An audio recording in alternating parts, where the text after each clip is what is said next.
Hey, welcome to Bifocal. Today we're going to talk about defining sales. Stay tuned.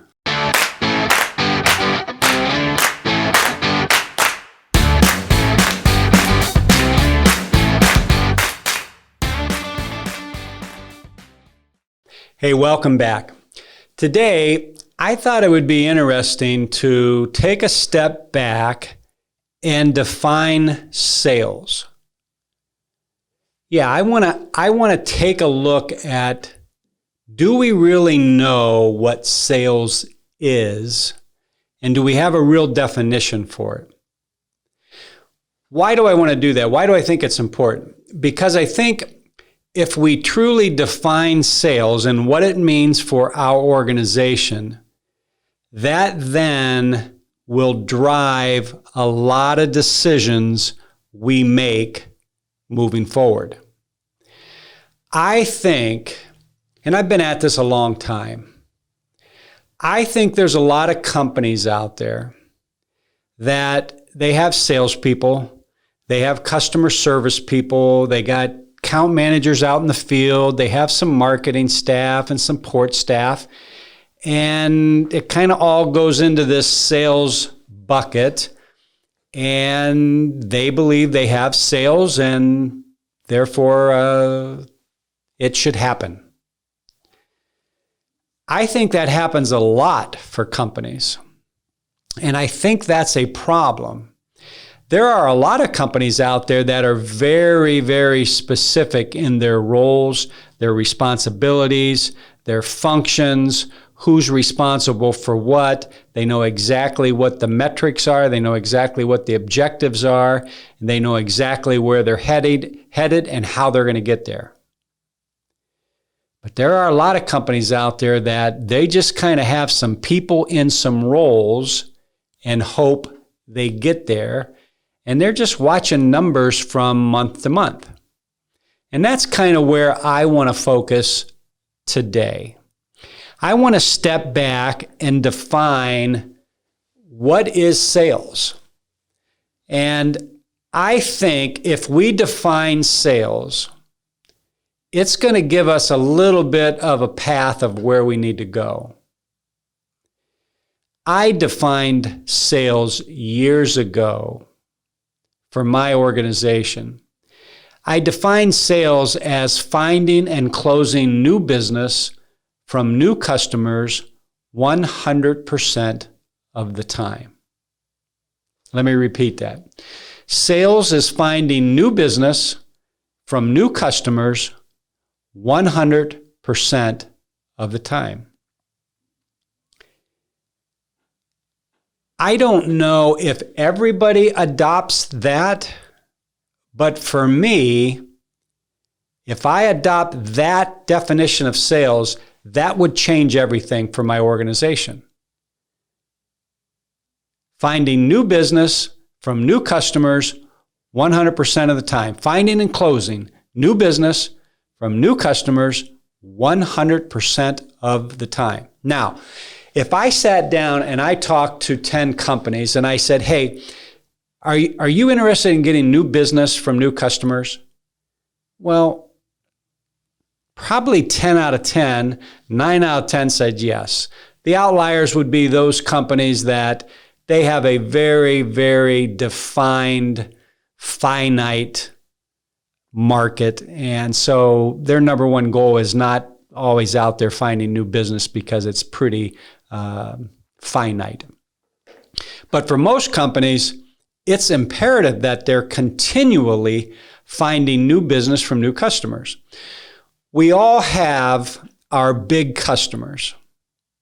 We all have customers that we've had for years. One thing is for sure, we won't always have those customers. Customers do turn over. New management comes into place, new philosophies come into play. All of a sudden, they decide they're going a different direction and they don't need your product or your service any longer. One big way to combat that is you're constantly bringing in new business from new customers 100% of the time. Now, one of the pitfalls that I run into with companies is when I talk to them, many companies say, oh yeah, we have a big effort on closing new business from new customers. Matter of fact, all of our sales reps focus on that. I'll share a story with you. Years ago, although the story I'm going to share is years ago, this story still happens every day. I still see it every day. The story I'm going to share was several years ago. And the story is this. I was on the phone with a major supply chain company. And we were on the phone talking to one of the sales reps. Matter of fact, I think there were a couple sales reps on this conference call. And the purpose of the call is we were reviewing leads. We were generating leads for them. And many of these leads were not getting followed up on. And we were concerned about what was the status of these leads. And so we had a call with these sales reps to find out, were they working them? What was the status? Was it a good lead? All of that type of information. And as we started going through the leads, it was evident that many of these leads were not getting followed up on.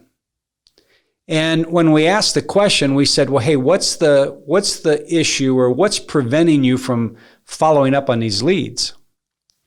And the answer was very clear. The answer was, hey, I don't have time. My time is so eaten up by staying in front of my customers and servicing my customers. I don't have the time to be following up on these leads. If I'm not staying in front of my customers, my competition is calling on them daily, and my competition is just waiting for me to fall or to have an error, have a service issue, so they have an open window to get in, and I have to be in front of my customers. Well, I think that response was very true. I don't think there was anything fabricated about that response whatsoever. Those customers they were referring to, they were long-term customers. They were big customers. And they were customers that was generating revenue for them, which was paying their commission. It was very important for them to be in front of them. And I'm sure that the competition was calling into those customers regularly. And the sales rep knew that if they dropped the ball, it was an open opportunity for the competition to get in there. And so they just didn't have the priority to follow up on new business. A week later, we had a conference call with the upper management of the same company, sharing with them that, hey, we're having a problem. These leads are not getting followed up on at the level that they need to. And so the management started asking us questions. Well, what are you seeing? Why are you seeing it? What do you all that kind of stuff. And so we asked the question, we said, hey, how important is it for you as an organization to be closing new business from new customers? What kind of priority is that for you? And where is that on the pecking chart of objectives and priorities? And the management came back to us emphatically and said, hey, that is number one priority for us. All of our sales reps know that is number one priority, and that's the very reason why we're using your service, is because we got to get new business from new customers. Well, I thought it was very interesting that the sales force said, I don't have time. I just don't have time for this. Sales management and upper management is saying, hey, that's the number one priority of the organization right now.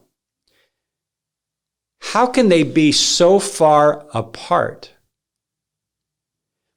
I am confident that they probably kicked off that sales year with a sales meeting that said, hey, our goal this year is X. Our objective is X. Here is what we are going to try to accomplish this year. And our major focus this year is new customers. We need additional revenue from new customers. I'm sure they had some meeting like that. We've all been in those meetings. If you've been in sales for any length of time, you've been in a lot of those meetings. And when the meeting's over, the sales reps kind of leave, and that's pretty much as far as it goes. It was a good PowerPoint, it was a good presentation, but there really wasn't a strong management, a strong initiative,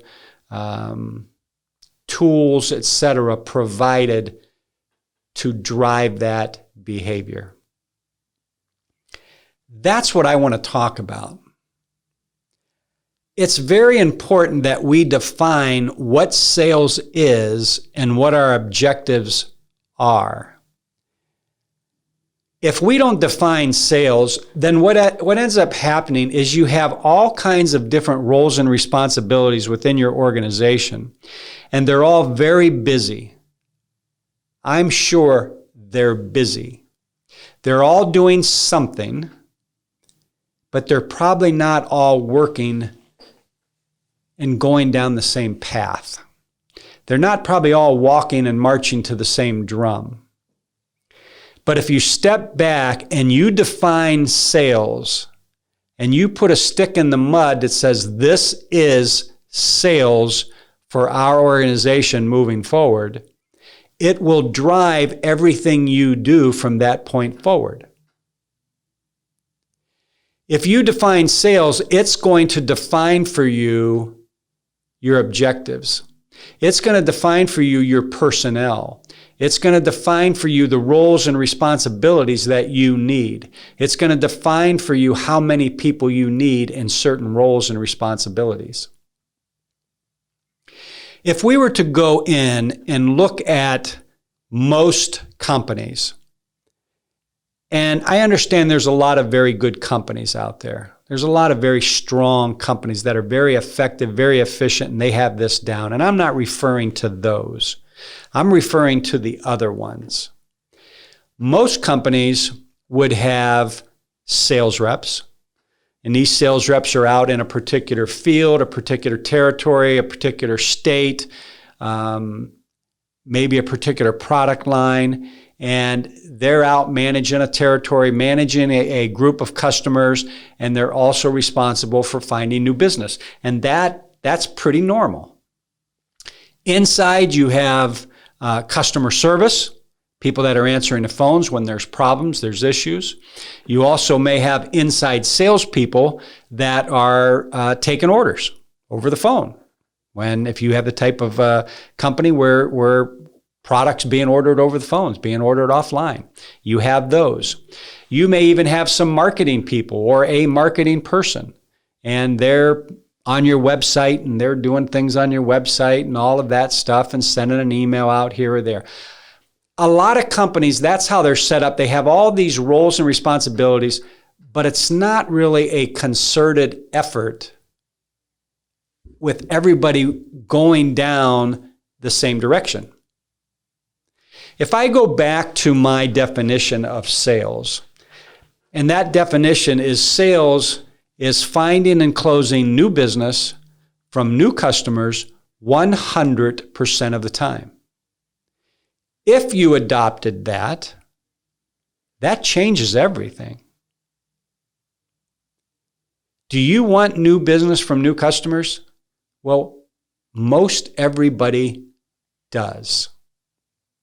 If I said sales includes finding and closing new business from new customers 100% of the time, if that's sales, that probably means you have no sales reps in your organization. Let me say that again. If sales meant finding and closing new business from new customers 100% of the time, you probably have no sales reps inside your organization.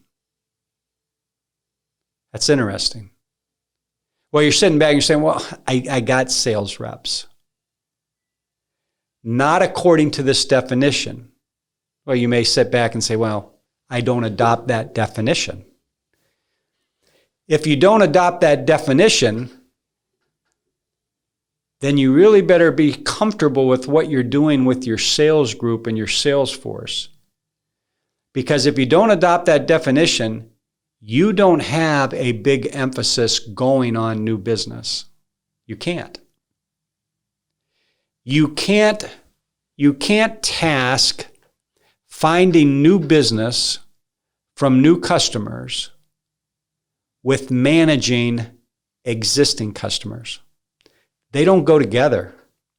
It's totally two different functions, and it's totally two different skill sets required to manage it. Managing existing accounts and managing customers, we all know that is critical to your organization. It's those companies that are generating that repeat revenue, that recurring revenue for us month after month. And we need to do whatever we can to preserve that. That function alone probably requires 100% dedication and focus. Why? It's the same reason the sales rep shared years ago. Because if you're not giving 100% dedication and focus to those individuals, your competition is just waiting for you to stub your toe, and they're in there. If you're trying to combine new business from new customers with managing existing customers, something's going to give. And I can tell you what's going to give. What's going to give is new business from new customers. Why is that going to happen? Because the people you have that are managing existing customers, they don't like prospecting.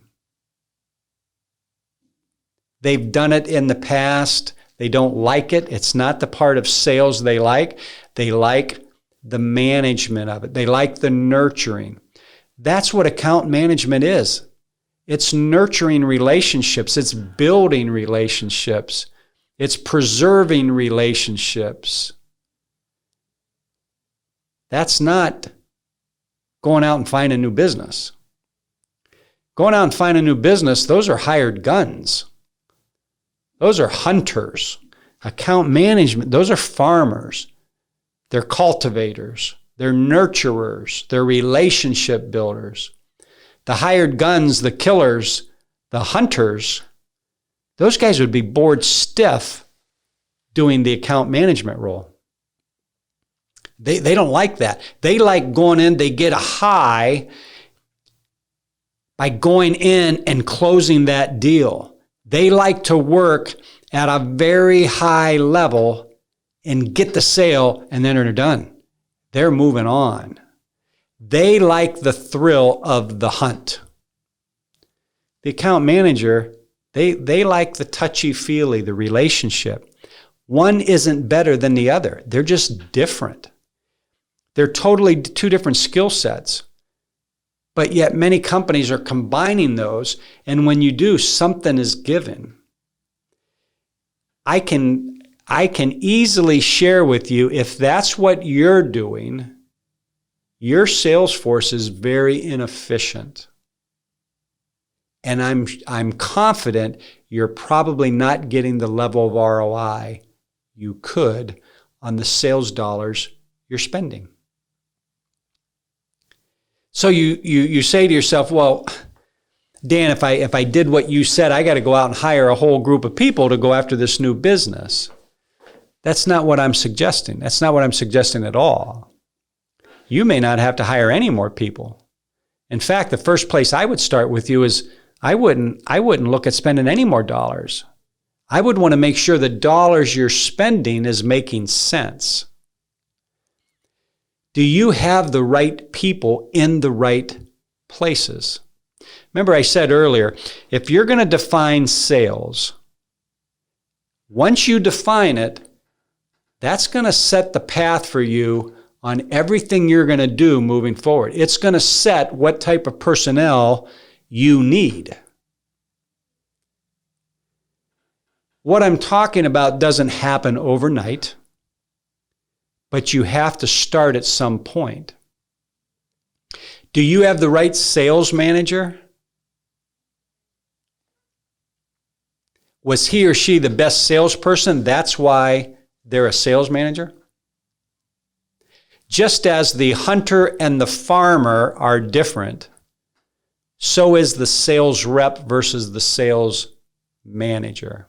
And we'll have another video and another show on defining the sales manager, because there's a lot of things to talk about there as well, especially in today's market.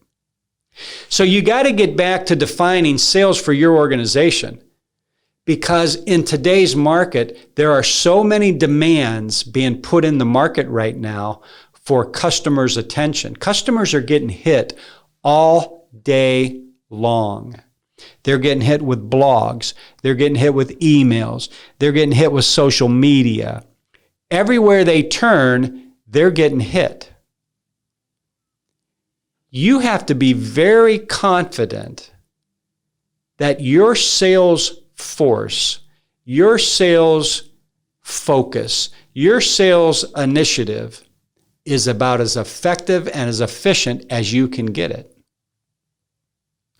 Well, combining account management and closing new business, it's not. It's not. Those don't go together. It's not going to happen. One is going to outweigh the other. And whichever one wins, new business, the other one's suffering. So it doesn't matter. One is going to lose. And you as an organization in today's economy, you can't afford that. You got to make sure all pistons are moving at the level you need them to move. I have adopted that definition, that sales is finding and closing new business from new customers 100% of the time. Why would we not want that? It's, in my opinion, it's that important. New business from new customers all the time. All the time. I lose business. I will continue to lose business. I will lose big customers at some point. If I'm not bringing in new business regularly, I will never have that next potential big customer when I need them.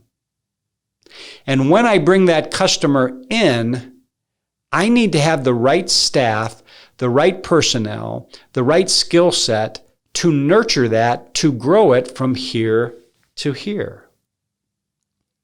But that all falls under defining sales.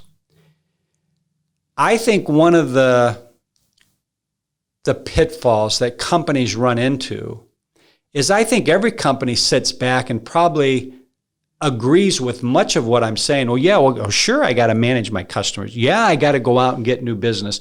Well, yeah, when that customer comes in, I have to service them. I don't think anybody would argue that. That's not what I'm contending. What I'm suggesting is you don't have a structure in place to accommodate that. Or I'm at least challenging you to step back and ensure you do. Sales is the heartbeat of a company. Think about this. Here's a good check and balance, I think, for every company to say, what kind of emphasis are you putting on sales? Here it is. In a company, every company today, for years, every company has an accounting system. Everybody has accounting software. Everybody. There's no gray area with best practices when it comes to accounting. It needs to balance every month. We don't go to our receivables person and say, hey, when the check run comes, you can put half of them in the system, the other half you don't need to record. To the payables person, we don't say, hey, you can record half of those checks. The other ones, don't record those in the system. We don't go to invoicing and say, hey, when you run your invoices, you can run half of them. The others, you don't really need to run them out of the system. Just as long as you get them out the door, that's okay. We don't need to record them. We don't do that. Everything gets recorded in accounting. Why? Well, there's a lot of obvious reasons. One, we can get audited. But two is we want to track everything we're doing. At the end of the month, when the controller says, well, I think we may have made $5,000, but I'm not quite sure. Well, that's not going to fly. We wouldn't accept that. We wouldn't accept that at all. Hey, how much new business did we sell this month? Well, Mary only put half of those orders in the system, so I don't know. It doesn't fly. Here's the litmus test for you as a sales manager, the VP of sales, the owner of your organization. Are you managing sales to the same level? I can probably look you square in the eye right now, and probably 90+% of the companies out there, the answer is no. We allow our sales reps to dictate what they're going to do. You're not going to allow the accounts receivable person to dictate what they're going to do. You're not going to allow the payables person to dictate what they're going to do. You're not going to allow your controller to dictate what he's going to do. There's best practices. But when it comes to sales, we don't manage it that way. Without sales, I don't even need accounting. Accounting exists because sales is selling something. Accounting exists because sales generated activity that caused a receivable. But yet I don't manage sales to that level. Sales is the heartbeat of your organization. I can't imagine a better place to put time and energy. Now, obviously, there's service organizations out there, and the service side of your business is critical, and I get that. But I'm talking about sales right now. But when you talk about service, it's sales from the standpoint of you're managing customers. It's falling in managing the customer, and we talked about that requires 100% focus. Why don't we manage sales to the level that we manage other things? I think we've fallen into the pit of just putting people in places and hoping it will happen. We can't do that. Not in today's market. Our sales needs to be very, very defined. And that's why I'm saying I think we got to sit back and define sales. You may not adopt the definition that I just shared. Sales is finding and closing new business from new customers 100% of the time. I like that definition. I can do something with that definition. That definition will help me put a structure in place. Doesn't mean account management is important. Doesn't mean that at all. It just means that doesn't fall under sales. Account management is account management. That's its own separate entity. I'll manage that separately. It's not more important. It's not less important. Let's make sure we understand we have account managers because somebody first sold a customer. When I started my organization, the number one thing that I needed was a customer. I didn't have a business till I had a customer. And then when I got my first customer, the second thing I needed was another customer.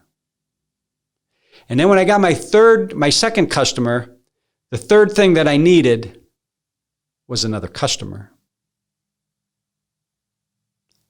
You don't have a business if you're not finding customers. Think about if you did not sell new customers starting today, you eventually are out of business because your customers will leave at some point.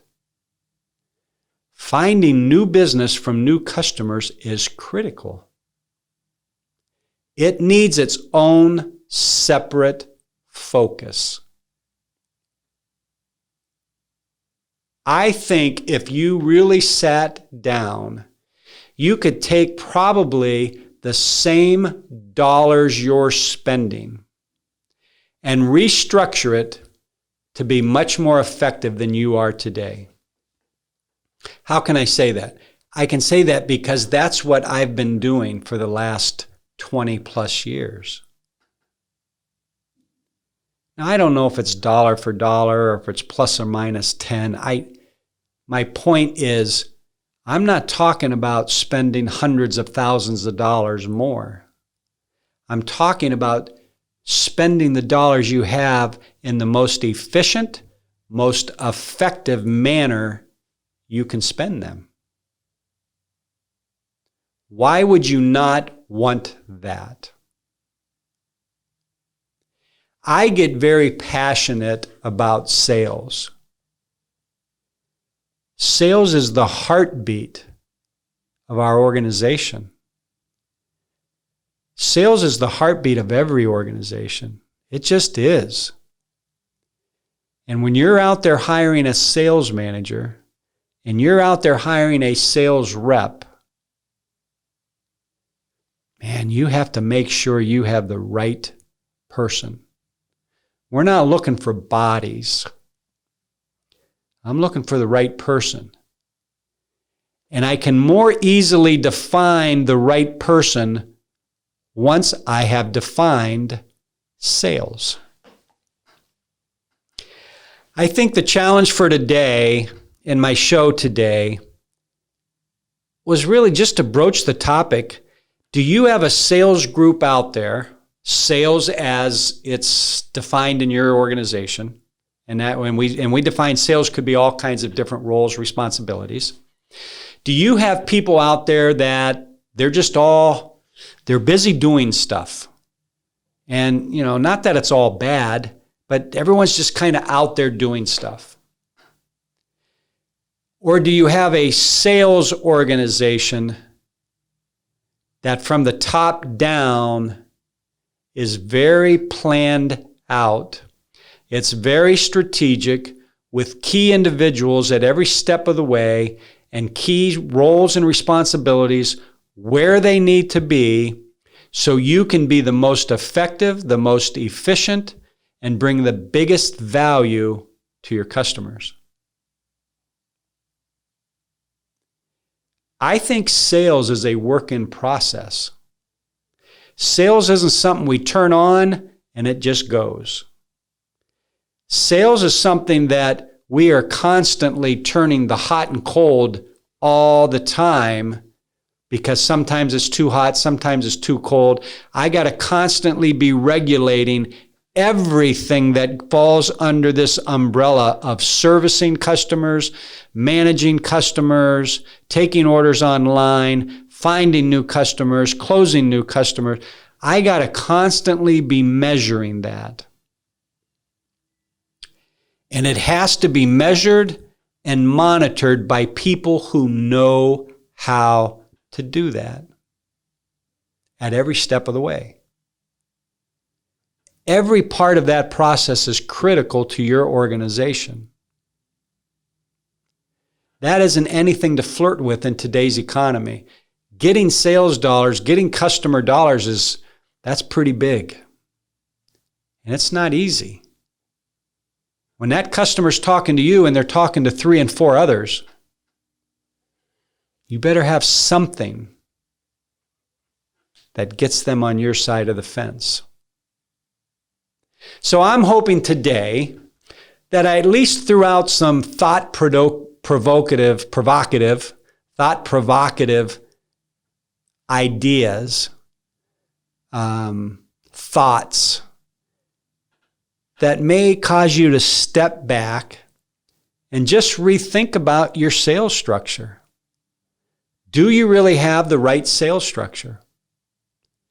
It's worth the time and the energy and the cost to get it in line. Because if not, you will spend the time, the energy, and the cost by it not being in line. And that time and that energy and that cost, I can assure you will be greater than it would be if you spent the appropriate time up front now getting the right structure in place. Hey, thanks for listening to the show. I'm passionate about this topic. And this is what Dan Harsh and Associates does. We go out and we work with companies to walk them through that process. I live and breathe that. I'm passionate about that. You may not have adopted everything that I've shared, and that's okay. But if you've grabbed one thing maybe that you can pull out of this and say, maybe that's a good deal. That's a good deal.